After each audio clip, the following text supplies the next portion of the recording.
could be a triple threat. You're just a unicorn. The Tori Kellys of the world. You know. Tori Kelly's hot. You see her new stuff? The 90s vibe? Yeah. Yes. I'm a fan. I'm in anything she does. All right. Okay. I haven't listened to a single thing. I just saw the aesthetic and I was like, it feels a little forced, feels a little late to the party with the whole 80s thing. Or, you know, it's 90s. like 90s. Yeah. Yeah, I guess. You're right. I'll clarify. I'm not a fan of like her music, but I'm a fan of her. Yeah. Her music is kind of... See, that's what I'm saying. But I appreciate... You're a fan of her looks. But I love every time she does a cover of a song that I like, I'm in there. Yeah, she is very talented. I'd purchase a CD of covers. Yeah, I'd be in there for that. Okay. I would sign up. That sounds crazy, right? Just covers of other songs that I like. Yo, T-Pain just dropped the whole covers album. See, that was a genius idea. That, man, because at first I thought, oh wait, cool covers, and then when I was told what it was like that's. He dropped the whole album. Yeah, it's 8 songs. All covers. I believe it's called On Top of the Covers or Underneath the, I forget. It's like a play on words of being on a bed, but also it's covers. He did Don't Stop Believing. It hits. I gotta listen to it. It's not bad. Like, I'm gonna have to listen to that. Don't Stop Believing, iconic, especially karaoke song, right? Like, gets the people going. Yeah. But he did a good job. He put his own spin on it. They put their own musicality and harmonizations and whatnot. Yeah, he had some creative ideas. I don't think they're all great, but he did have some that were like stand out in my opinion. Good for him. Hey, yeah, good for T-Pain. Congratulations to him and all of his success, I guess. Tallahassee Pain. I like T-Pain. They defend the grass.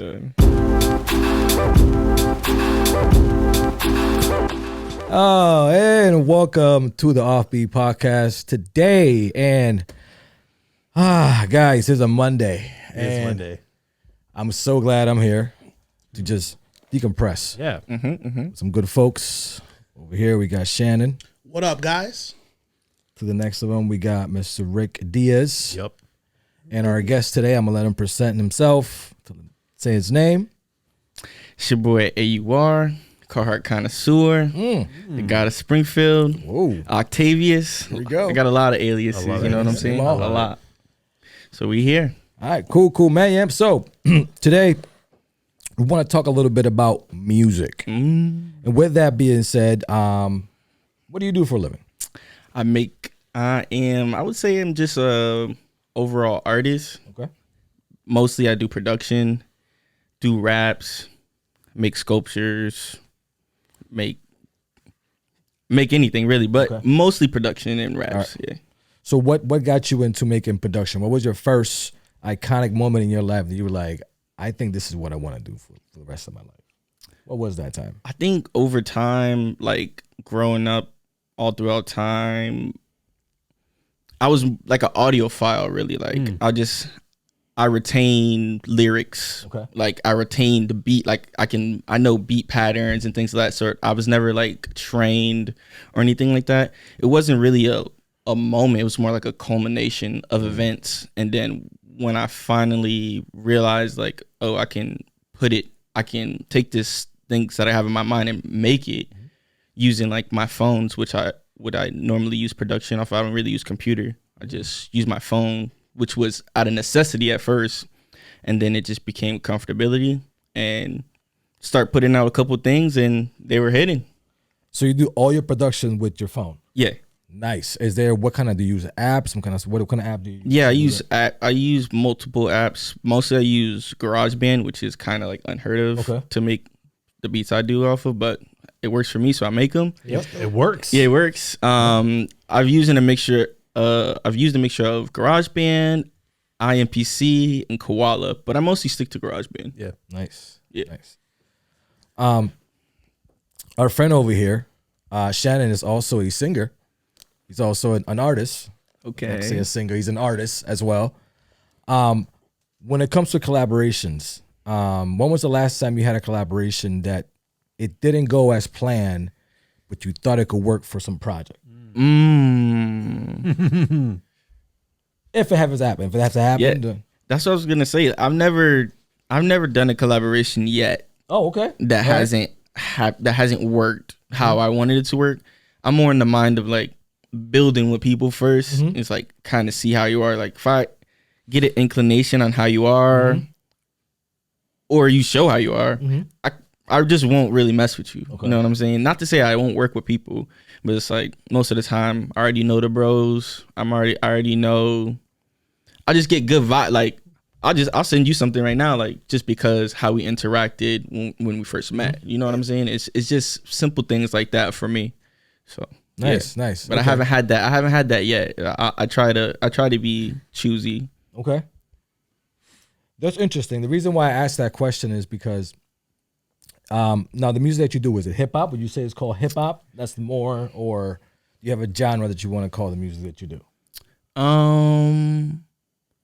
Yeah. Hip-hop? It's hip hop. Okay. It's hip hop. I would say mainly hip hop. Okay. Under the umbrella of hip hop, there are so many subgenres. Yes. Within that, but I would say primarily, yes, I do make different kinds of hip hop. Okay. The reason, no, if my boy Eddie was here, he would hate the fact that I'm putting a genre to your music. Yeah. It's like I said, there's multiple genres. Like I don't. When you ask that, it's like, okay, I want to be like, well, it doesn't have a genre. Like, but it's like I was under the tutelage of hip hop, I would say, growing up. So it's like I'm not gonna try to discredit it and call it something that that it is or that it's not. I think it is under that umbrella. Okay. But for example, Eddie Saturn, when I make music for him, it's like AUR industrial music. It's like a whole different alias, a whole different genre. Wow. But it's still hip hop to me. Right. I still make it the same way. Yeah. It's just I'm using different sounds because it's Eddie Saturn. So it's like gotta make something that sounds like an alien's coming to get you or something. Shout out to Eddie. I feel like the buckets have gotten a lot bigger as time has gone on, right? Because it's like you have to create because hip hop is hip hop, it's always like reinventing itself. And so you really to contextualize it or to try to put a label on it is like very anti-hip hop. I know that sounds very cliche, but it's true. It's true. I wrote some notes. So I was going through your catalog, just kind of listening to your productions. It seems like the most recent thing you produced was it $1 Million Minds? Yes, that is the most recent thing I produced. That's actually a collaboration with my boy Ninja Nices out in New York. That's my most recent stuff. Yeah. So I was just kind of looking just to see, like, just to kind of get a good sampling. I know there's a couple questions I have for you. I'm not gonna hit you with them all at once, but I did write this down as I was listening to your music and kind of sampling your albums, throughout the years, the stuff that you've published. Nice. And this is gonna sound corny as hell, but this is what I wrote. I wrote older vintage aesthetic that feels good and wholesome, actual good music with underpinning of street energy. Wow. That's a clean take. Thanks. Okay. Good take. All right, guys, that's going to do it for the show today. Thanks so much for tuning in. I wanted to ask you because the influences that I was picking up was very soulful and not only the soul, but like the music was. And again, I'm not trying to sound cliche, like. Pop music today, you get 4 chords maybe. Right. For the entire song. Mm-hmm. Back in the day, there was complexity, there was dynamics, there was all kinds of stuff that they did with music to make it interesting, to catch your attention, right? And so, like, being able to capture that and then kind of use those samples to kind of build from and layer stuff on top of that, like, can you walk me through that process? Like, how the hell do you find what you're going to decide to make a sample with? Like, I mean, that's like every producer. Like, I have no context. Yeah. So like I said earlier, it's like, I'm like an audiophile kind of. So it's like, if I pulled open my phone, I have maybe 50 playlists with some playlists have 1,000 songs, some have 50, some have 20. And what I'll do is, if we spoke about $1 Million Minds. Yeah. So it's like I have a $1 Million Minds playlist. So it's like when I wake up and I'll go through samples like that I find on YouTube or other places. But the soulful and the vintage, I get that because I'm not collecting sounds from newer records. You know what I'm saying? I'm collecting sounds from 1960 Yugoslavian gospel records. Like, you know what I'm saying? So there's a soul there. There's vintage there. You know what I'm saying? That's primarily not found in songs today. The process really is I find songs. I'll listen to the whole song, the whole album, try to find piece or two or a longer piece. Depends on how I'm feeling. And I'll take it out, take a portion out of it, chop it up, cut it, reverse it. Many type of strategies I use. And that would be the base layer sometimes for me, like how different people have different ways. Sometimes you can have a drums as a base layer, rhythm, synths as a base layer, whatever. But I usually go as my main staple is the sample, the first sample. That will give me my rhythm. I can slow it down. I can put it up an octave, whatever. Secondarily, I'll go for like a ambient sound. So it'll be like sometimes I'll do a forest, or sometimes there will be none. I'll go for within the sample searching. I'll find a record of a guy who's talking about frogs for the whole record. You know what I'm saying? And I'll chop it up and make it say what I want it to say. You know what I'm saying? So it's like it's just a different form of digging, like how they do in the record store. I've done that, but I'm kind of a little out of touch with it. I would like to do it more, but for the most part, it's just I just layer sounds, just how you would build a beat any other way, or how you would build a house or build anything, you know? Yeah, I noticed in let's see, what was the name of the project? I think it was it Hidden in Plain Sight? Was that the name of another album, or was that the name? Yeah, it was. Okay. Yep. Hidden in Plain Sight. That's yeah. You gonna ask a question about it? Yeah. So you were. I'm sorry, I keep clearing my throat, guys. I apologize. Lots of talking on the podcast here. You have where you will interject like the name Anthony, like kind of just a little blip on the radar, but then you keep going. But it's like kind of mixed in, like it blends with the song, to your point, like you were saying. Yeah. That was one of the things I was trying to do. A lot of producers have 1 or 2 tags. Yeah.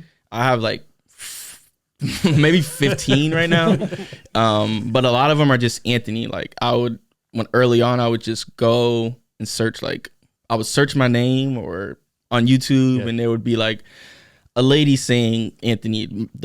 My most famous, I guess, one that I use is actually a dog saying Anthony, which is kind of odd, but I just pitched it right. And it's like, there's kids songs. I use kid songs that are spelling Anthony. A lot of times I come up on weird ones, just odd. I'm just like, did they say Anthony in this one? Or like, it's like a clip and it's like, it's such a common name. So it's like, I try to find ones that are a little bit spicy, you know, but I have other tags. I have Frankenstein. I'm sure you guys all seen like It's Alive, that part. Like if I'm making a scarier beat, I'll use the It's Alive. I got gunshots. I got all type of stuff. Yeah. I mean, you got to keep it creative. Right? Yeah. And just kind of like trying to find stuff that works. Man, no, it's super interesting. I'll read this. I did snap this from your Spotify page for those who haven't had an opportunity to check out my man here. The bio says, the incendiary producer, rapper, inventor, great mind known as AUR, continuously drops off illustrious and otherworldly raps and instrumentals. Hailing from and repping Springfield, Mass., the sample-based creator thrives with a multitude of sounds and genres, all while remaining true to his own sound. Work includes classics such as the Carhartt Connoisseur, Highalog, okay, I almost got that wrong, Highalog 10, and then Cosmic Joke. Working solely in-house with most production and raps coming from himself with a couple alley-oops from the gods. Wow. I like that. That's by yours. That's by yours truly. That's really good. That's by yours truly. Yeah, I like that. Now I have a quick question. Jumping off a little off topic with the music thing. When you using these resources, you mentioned a lot YouTube. Right. Now talk a little bit about how useful was YouTube to you in the beginning of your music process. It was very integral. Like it was super necessary because, like how I said, I wasn't going out to the record stores getting records. I didn't have a record player. I damn near didn't even have a computer, I think, at the time. So it was like, I knew I wanted to make something. I knew how I wanted it to sound. So I was like, how am I going to achieve it? So I had probably like an iPhone 6 or something at the time when I started. I don't know, 7, a couple iPhones behind. And I was just like, yeah, let me just do it. But YouTube was a very, very important because that's where I could go and get all the sounds that I needed. I can search literally anything I want and piece it up, cut it up, and chop it, make it say what I want. So it was just my form of digging, Right. you know. And I personally, I know I dig YouTube wise like crazier than other people. No, I can understand you. And also speaking with Rick too, because we also have the X Lounge page, and that's pretty much YouTube is our main resource. We just dig, and find musicians that we never heard before. But they have so much good music that you just got to dig out for. So that's why I'm going to ask you about that, because I feel like YouTube doesn't really get the recognition it should get when it comes to a resource about anything really, but it comes to music, it helps out a whole lot. Yeah. So there's a lot of other things like, you know, Splice, and you can get sample packs from Reddit or Tracklit, or I don't know. I don't even know because I don't really pay attention, but I know of some other ways you can get samples. But me, for the most part, it's like, I'll really get it from wherever. Like, it doesn't really matter. But YouTube has been a staple for me. So, yeah. Yeah, that's cool, man. That's cool. I can't imagine a world where we don't have that resource because, like, to your point, you can.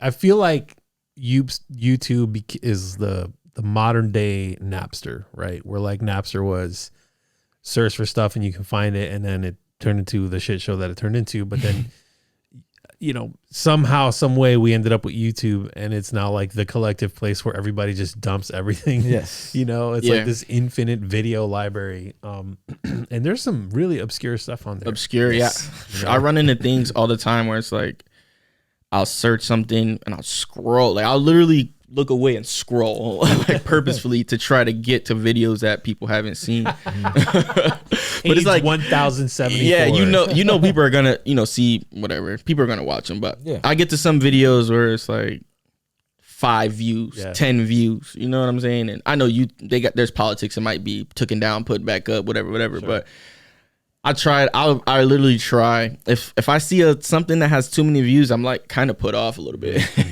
Like, I'm like, somebody has probably used this. Yeah. It's probably needs to be more obscure. Yeah, it's like Marvin Gaye. It's like, well, I can't do nothing with that really. Like Stevie Wonder, like I'm not gonna do nothing with that really. I feel you. Yeah, YouTube and those robots, they're aggressive, man.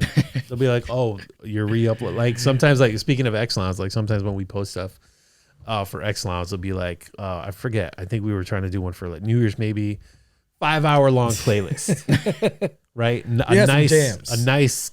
You just set it and forget it. Yes. And YouTube was like, nah, not gonna happen, buddy. Just instant takedown. I'm like, well, there goes that. Yeah. And dude, the render time on that, overnight. Like, it took a while to render up. I mean, you're talking about a 5-hour video. That's crazy. And then render it and then upload it. Right. I got decent internet, but uploading, my God, man, it was anyway. I digress. Yeah, that was those hurt. You know, those hurt. Sometimes we work on these projects and it's like, okay, well, it's not going to work because XYZ. Oh, there was a dope one we found that was like, again, talking about YouTube gems. It was like 70s Japanese disco. Just, I'm like, it was new to me when I stumbled. I'm like, this is dope. Like, the vibe was perfect, you know, and it was like a guy literally playing the vinyl, right? Mm-hmm. So he's mixing it live. It was, you know, nice. And I'm like, oh, this is dope. Great. And then sure enough, nope. So sad, man. I'm so sad. I'm like, you guys aren't gonna get to enjoy this, man. That's what's up. There is a website, Rick. You put me onto it. It was a radio station in which you put the country location. Oh my gosh. And the year, and it will play you that music for that year. So it could be 1920s, in France, and it will pay you that type of music in France. For that year. That seems interesting. Right. So I was gonna say I'll try to find the link and send it to you. Yeah, that seems and interesting. it's free. First of all, it works very. I forgot what it, but it's when he showed it to me, I was mind blown because again, it was. Yeah, I wanted something from the 40s from Japan. How did he get this? Who's archiving this?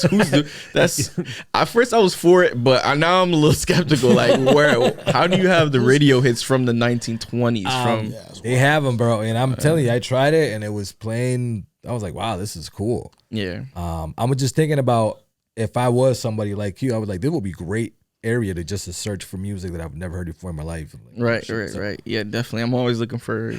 I'm looking for it. There's so much music that's like unheard of, and Yes. I often think like, I only have YouTube as a resource. Although I can search for other places, or even if you dig all in the United States, there's records that don't come out here. Right. You know what I'm saying? So it's like you really gotta maneuver other places. So I'm trying to use YouTube and the internet to traverse the earth, but there's only so far you can go, like, without actually having the physical piece of music, because it might be printed on an independent label in Romania, So Romania.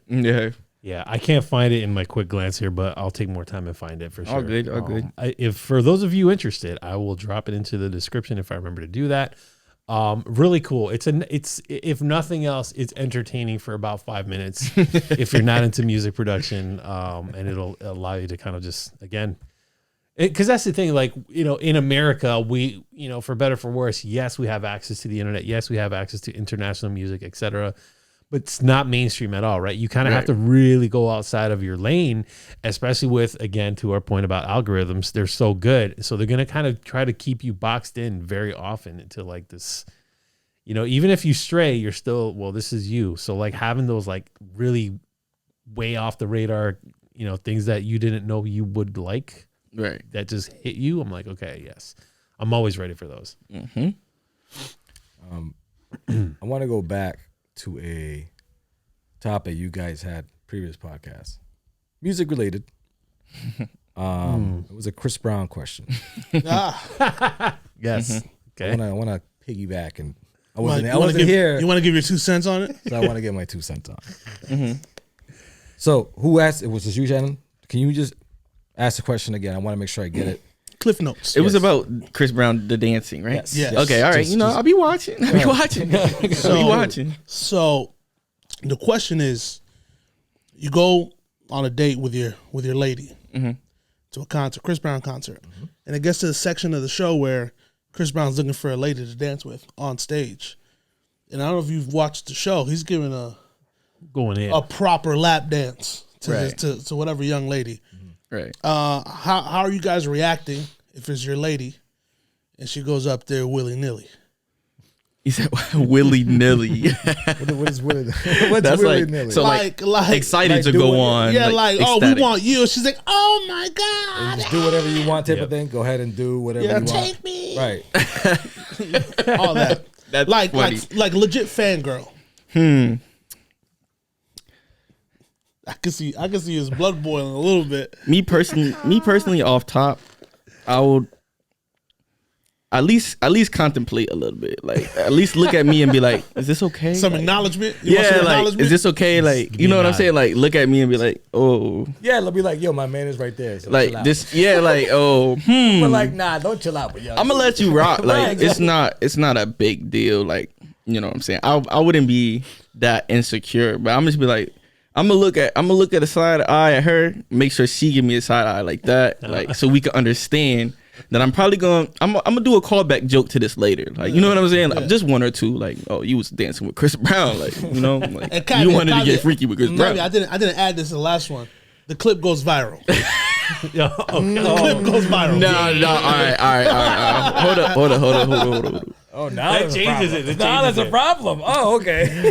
I was gonna retract my answer and say no, but that's still fine. You know what I'm saying? Maybe we could flip that. Maybe we could do something with that. You know, little Okay. the girl who got danced on by Chris Brown. You know what I'm saying?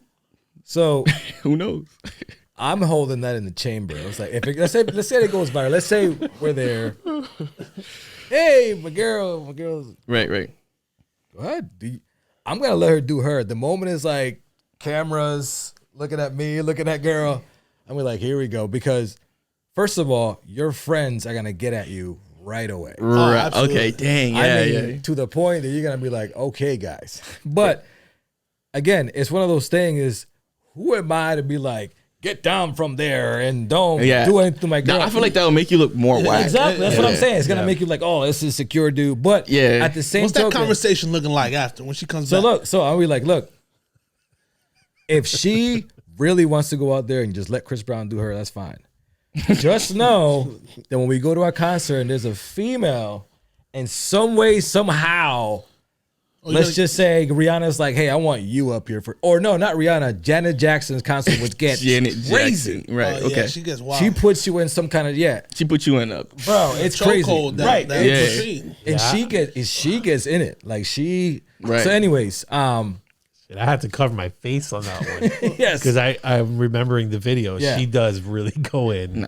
So again, back to, I'm not gonna, like you said, I'm not gonna get bad to the point that I'm like, we're breaking up. That's it. That would go viral. Yes, exactly. It was like this guy is just crazy. Look at this guy. But again, I'm gonna say at least a little bit of acknowledgement. Not like forget you. I'm gonna go to Chris and do whatever you want. Right. Just pace for a second. Like think about it for a second. Like that's all I need. Right. Just be like, oh, I'm here. Can I, babe? Yeah. Good. Like, can I do this? Yeah. But because I agree with you. Like, if Janet Jackson, sure. But somebody else, I can't really think of somebody right now. Rihanna. Whoa, wait a minute. Hold on. Let's retract. No, I mess with Janet. I mess with Janet Jackson. Janet's old though. But to me, it's like she's cool. She cool. But she's not somebody that's like. How about young Janet? How about not because you're saying how about young Janet? I can see that. Yeah, Janet Jackson, the name, and as a person, like she gonna do all this on the stage. Yeah, but I wouldn't be super ecstatic to go on and get a lap dance from Janet Jackson. I'm gonna be honest with you. You would? It's not so much Janet Jackson, just not the name, not the fact that she's pretty or not in the 20s. It's the fact that the way she moves, bro. It was literally. You need to cover, like you said, cover your eyes. Because the way this lady was moving, I was like, it was inappropriate. I need to be that dude. I get that. So it was more her talents than anything else. I hear that. But the years of experience. Yes. No, it looks like. So let's say not Janet. Who is it gonna be then? Who? Name me somebody. Old, young, whoever. I think he was good with Rihanna. Rihanna would be cool. Rihanna? Janet's cool or whatever. Yeah, Janet's cool. But you would like Rihanna to be that person. If my girl got up on stage with Chris Brown, and if she went willy nilly, or she went like and gave me the glance, and then I had a chance to go on stage with Rihanna, I'm gonna have to teleport on stage. All right. I'm gonna have to teleport. So who's a girl that needs to be there for you to do the same? Who needs, not Rihanna. We got Rihanna. I didn't pick Janet. I'm just actually, you know what? I'll pick Janet. Let's go, Janet. Like that's Janet, Rihanna. Rihanna's good. Rihanna's good. It's like it's not super crazy, but it's like something that's especially against Chris Brown. Right, exactly. It's like tit for tat. It's gotta be. Kind of. I'll give you that. Yeah, it's like it's more. Yeah, like get him back. Well played, sir. I haven't heard your opinion yet. Who would I want to lap dance from? Not yet. Not that part yet. Morissette. Wow. Which by the way, if I'm not mistaken, Tigga's going out with her recently. Avril Lavigne, which is still very weird as a couple. Who? Tigga. That is Tiger. Yeah. Did I just call him Tigga? I was talking about Tigga in the basement. And I agree. Tiger. I said, not Tigga. Tigga from the basement. Tiger. Yeah, Tiger. Yep. He's going out with Avril Lavigne. I seen that. That's interesting. But are you letting your girl go up on stage willy nilly? Yeah, I mean, I'm on record. Oh, really? Okay. Yeah. I was of the opinion of, it's the get out of jail free card thing.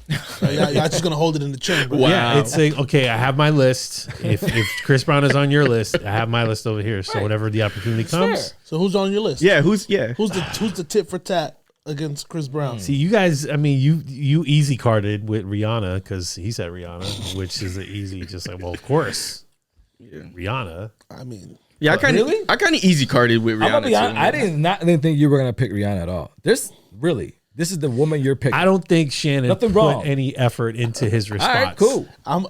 Rihanna was an acceptable choice. I'm not I think mad that's at an it. acceptable choice. I agree. I like yes. I'm not mad at it. I'm just In terms of like look wise and maybe dancing wise, maybe there might be more There's a variety different beautiful of- women. yeah. There's a variety. I feel You like can go J-Lo, you can go Shakira, you can go Yeah, I didn't even see. I Shakira didn't think of that.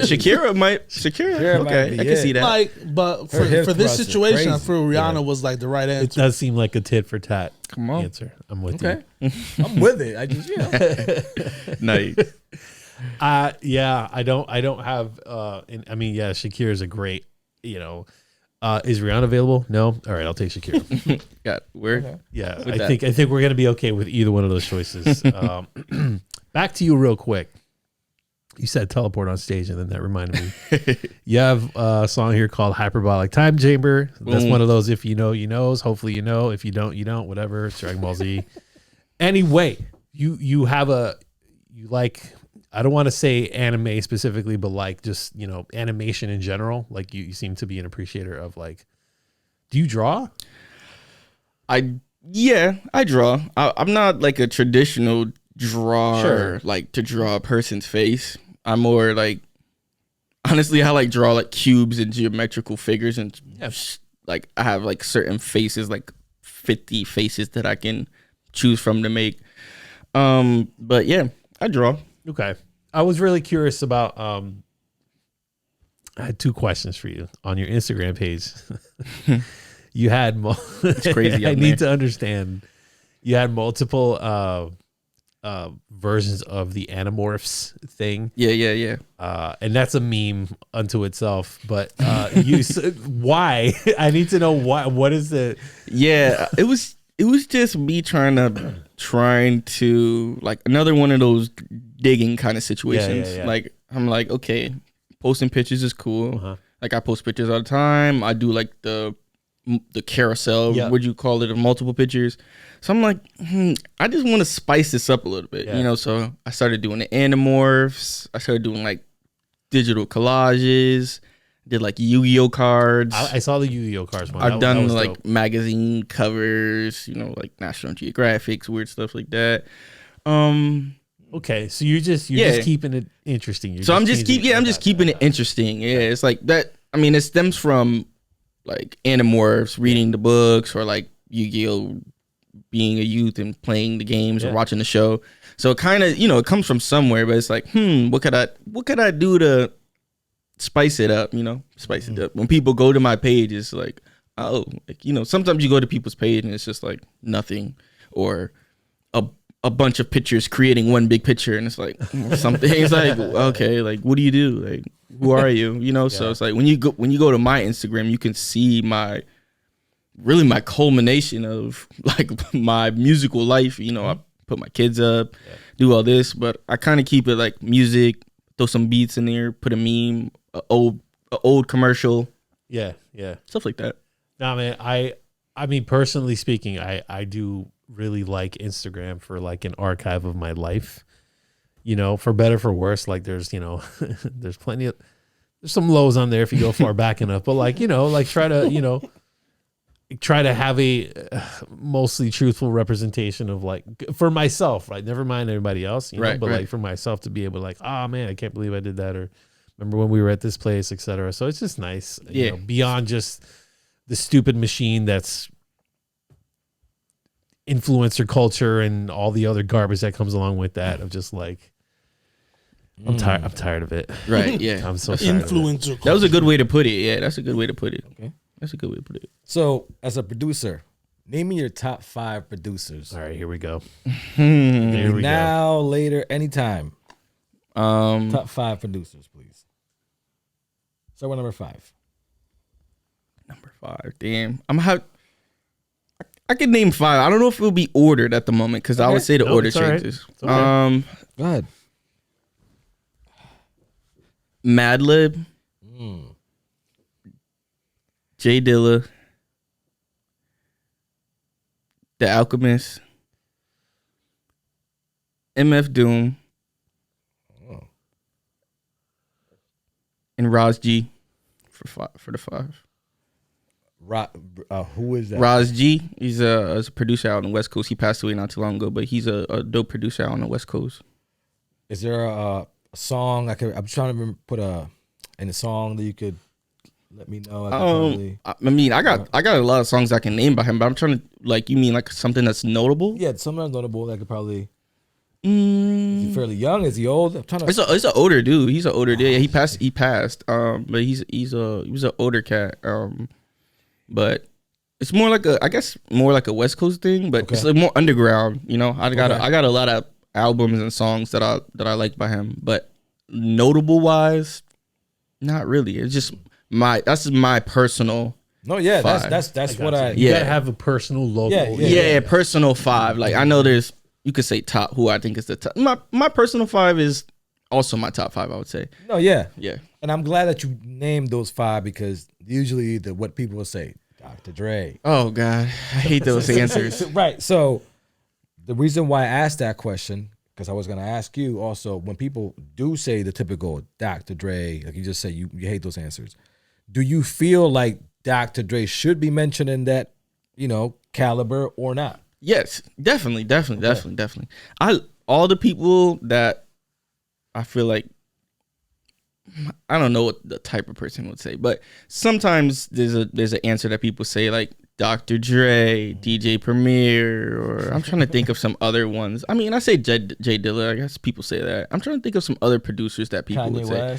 Kanye West is great. Like Neptunes, Pharrell, Q-Tip. There's a lot. There's so many. I think all those people should be on that list, and they could be interchangeable for some people, but for me, kind of stays. It kind of sticks. Kind of stays. Like those people would be on my list if the list went further. Like if you were like 6th or 7th, then I'm gonna start getting into Kanye West and things of that sort. But yeah, I don't know. I feel like some people just give bland answers. Like this. If that's what you're really into, then that's fine. But it's like, I mean, it's the qualifier question, right? Like it's like the how hip hop are you question. Yeah, right? yeah. It's like just try to like. I feel like if I would have said something like really DJ Khaled. Yeah. Like you don't want to say something too crazy if that's what you really like. But it's like, And the reason why I mentioned this because we had a conversation a couple of podcasts ago about it was a Billboard 50 rappers. Yeah. And a lot of those rappers was very, like you said, it was the typical top. And I didn't like the list because, like you said, they're just, why do you always have to be these guys? Like, yeah, rappers, it's going to be Biggie, Nas, Tupac, Jay-Z. Biggie, Nas, Tupac, Jay-Z. Who did they be saying as a 5th? Like, they'll throw somebody weird in there. But it's always those. And it's like, those guys are great.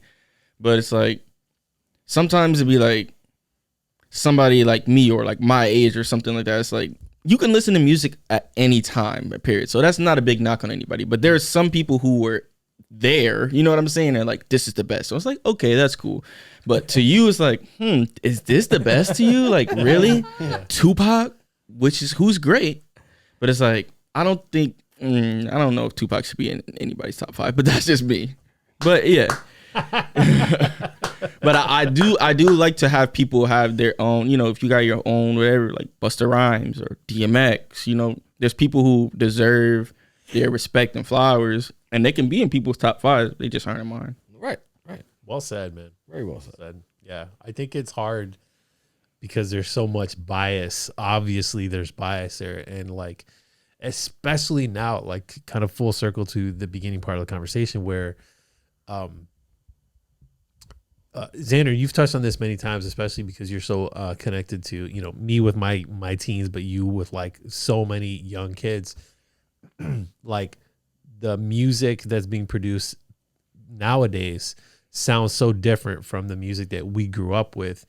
And it's not that it's good or bad. It's just their version of it. It's what they are into and what they want to do and what they want to produce and what they want to sound like. And, the old guard is always like, you know, like they never want to let go, you know, of the keys to the castle, you know, but it's like, hey man, nobody can own these keys. You know? Yeah, like how you said, bias, like time, it's one of those bias. Yeah. Like, you know, really anything that you do is like basketball. The older basketball players think they're better than the newer basketball. The older football players think, the older rappers think they're, you know what I'm saying, is just older people think they're better than younger people. You know what I'm saying? In general, you know what I'm saying? So it's like, it's always bias on time. You're gonna think your time period was good, or the time period where you were a adolescent for the most part of the time. You know what I'm saying? A lot of people, or things were really notable. Like a lot of people are 90s, stuck in the 90s. I feel like, or not stuck rather, but it's like that was an integral time, and I feel like in that time there was a shift maybe of culture. You know, I was born in 95, so it's like, I don't really know that much, but a lot of people still cling on to things from there. But it's like whenever something was magical to you, that's the time you're gonna, you know, that's the people you're gonna get. Like people like Rakim is the best, or, you know, it's like, that's cool. These are pioneers and they're great, but not to me. Yeah, fair enough. Yeah. Well, they're great to me, but just not in the top 5. Let me not go on record and say anything crazy like that. I just want to get crucified. Yeah, they gotta go crazy. But it's like, yeah, you know, certain people are better than others to me, in my mind. Yeah. Well, the one thing I did catch on your page was you got a show coming up. I do have a show. Talk about that real quick. Yeah, I got a show coming up in Brooklyn at Loudmouth. 420. 420. Hey. Yes, about to be crazy. I'm not sure I'm going to be able to perform. So give us a little breakdown what to expect from one of your shows. Yeah. What happens? From the show, you can expect me just rapping. Okay. Yeah. Going on the stage. I'm talking. I might, you know, say a little bit here or there, tell a couple funnies. Okay. But it's just me rapping, like without a background track, a vocal track. It's just me, the mic, and an instrumental, and I'm just rapping the songs that I wrote. So, you know, I'm in the crowd. I'm talking to the crowd, and rapping. That was one thing I wanted to touch on before we land the plane. Was when I was listening to your albums on Spotify.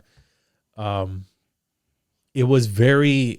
I was having to be riding to the train today, and I had it on like playing while I was, you know, doing work stuff. I'm like, nice. This is very easy to listen to in the background. You know what I'm saying? Because like it was a lot of instrumentals. You know, it wasn't. I'm horrible. Like if there's lyrics and stuff, like it's really hard for me to do work if there's lyrics. Yeah, I need instrumentals for work stuff. So I was like, this is nice. So if you guys need a playlist, check out my man right here. I'll make sure that his the socials, the music links, etc., all that stuff. You have a bunch of stuff on your link tree as well. There's a bunch of projects there as well. So I'm the same way on instrumentals in the raps. Like I just need to hear instrumentals for a while, and that's why with the Carhartt Connoisseur it was half instrumental, half raps, because I'm like, you know, people know me for the instrumentals. I'm becoming more popular with the raps, but it's like I still want to stay true. You know what I'm saying? Do that. Although this next one coming up is probably gonna be no instrumentals. All right. Okay. Probably maybe one or like teaser. an outro or something. Yeah. Gotcha. So is there anything else you want to plug that you're gonna be coming out with? That you're gonna be working any projects? Yeah, I got a whole bunch of stuff in the pipeline. I got a new album I'm working on, the AUR Experience. I got a new joint coming out, the AUR Industrial, which is, you know, under a different subgenre of hip hop. Yeah, supposed to have some Eddie on it, but it might just be an AUR tape. I got a lot of instrumental tapes coming. Okay, cool. And you spoke about one of my tapes. I can't remember which one you said, but I have two, which I make the physical piece of art for, and then I make an album around the art. Nice. Bro, okay, yes, because I was looking. Was it a diorama? Yeah, it's like a diorama. I was trying to figure out what the hell it was, because I honest to God, because I had the picture I had was a small thumbnail. I didn't have like the full picture. Yeah. So you literally made a thing and you took a picture of it as the album art. Yeah, that's two. I have two awesome instrumental albums. I have In the Ceiling Became the Floor, which is one, and I have Hidden in Plain Sight, which is the second one. So yeah, I make it it's like a diorama. I personally call it a magitarium. A magitarium, which is something I came up because of how I kind of I'm not like randomly making it. I'm kind of like trying to portray a little something while I'm making it.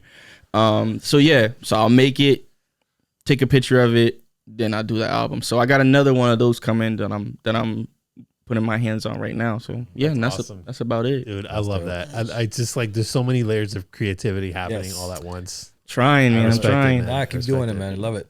Appreciate it. Word. All right. And with that, guys, we're going to come into the first end of our podcast. We appreciate you guys for watching. Take care. Peace. Peace.